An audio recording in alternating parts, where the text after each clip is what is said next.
মাচায় মাচায় ঝুলছে করলা।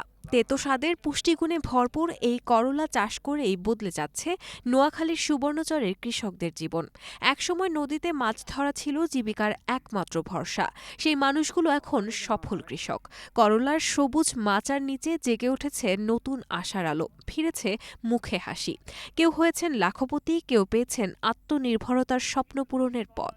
আমরা নদীতে ব্যবসা ছিলাম, তখন লাভবান হইতেছি না, মানে ঝড় তুফান জলদস্যু, এখন সংসার চলতেছে না। আমরা এখন সবজি চাষ করতেছি, মোটামুটি আলহামদুলিল্লাহ খুব একটা লাভবান আছি। আমাদের নোয়াখালী সুবর্ণচর উপজেলা এলাকাটা উপকূলীয় এলাকা। আগে এখানকার মানুষ বেশিরভাগ নদীতে ছিল। নদীতে অনেক রিস্ক আছে, আপনার বন্যা ঘূর্ণিঝড়ের রিস্কের কারণে এখন সকল মানুষ সবজি আবাদে উৎপাদনে বেশি ঝুঁকিপূর্ণ নিচ্ছে এবং করলা, বেগুন, মারবা অনেক সবজি আবাদ করে, অনেক সবজি করে সুবর্ণচর উপজেলার মানুষ অনেক লাভবান। গতবার করলা খেতে আমার চালান গেছে 1.5 লাখ টাকা, এই বছর বেচছি 6 লাখ 6.5 লাখ টাকা।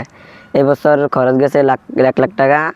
আল্লাহর নামলে বেচলে করলায় 5 লাখ 6 লাখ টাকা বেচতে পারবো। ডায়াবেটিস নিয়ন্ত্রণ, দৃষ্টিশক্তি বৃদ্ধি, রোগ প্রতিরোধ ক্ষমতা বাড়ানো, হজম শক্তি উন্নত করা এবং ক্যান্সার প্রতিরোধে সহায়ক এই করলার চাহিদা দিন দিন বাড়ছেই।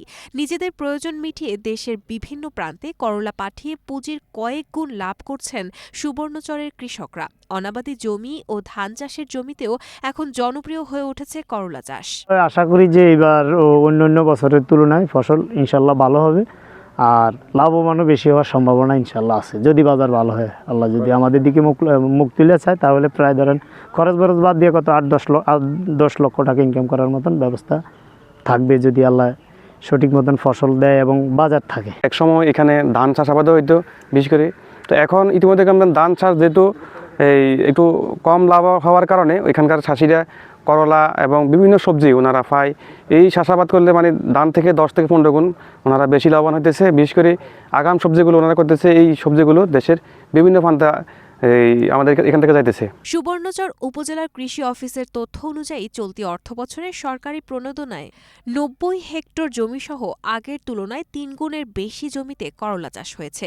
ভুলুয়া নদীর তীরবর্তী এসব এলাকায় আগাম শীতকালীন সবজি করলা চাষে ব্যাপক সাফল্য পেয়েছেন কৃষকরা। এই অঞ্চলে জায়গাগুলো একসময় পতিত থাকতো, কিন্তু কৃষকের এই আবাদের মাধ্যমে এগুলো অনাবাদী পতিত জমিগুলো আবাদী জমিতে রূপান্তরিত হয়েছে। আমরা আশা করতেছি যে আগামী দিনগুলোতে এই করলার আবাদ বহুগুণে বৃদ্ধি পাবে এবং কৃষকের জীবনযাত্রার মান উন্নয়ন হবে। সবুজ মাচার নিচে এখন শুধু করলা নয়, জেগে উঠেছে সুবর্ণচরের কৃষকদের স্বপ্ন, পরিশ্রম আর সম্ভাবনার গল্প, যা একদিন পৌঁছে যাবে দেশের সীমানা পেরিয়ে বিশ্ববাজারেও। এমনটাই প্রত্যাশা এখনকার কৃষক ও কৃষি বিভাগের।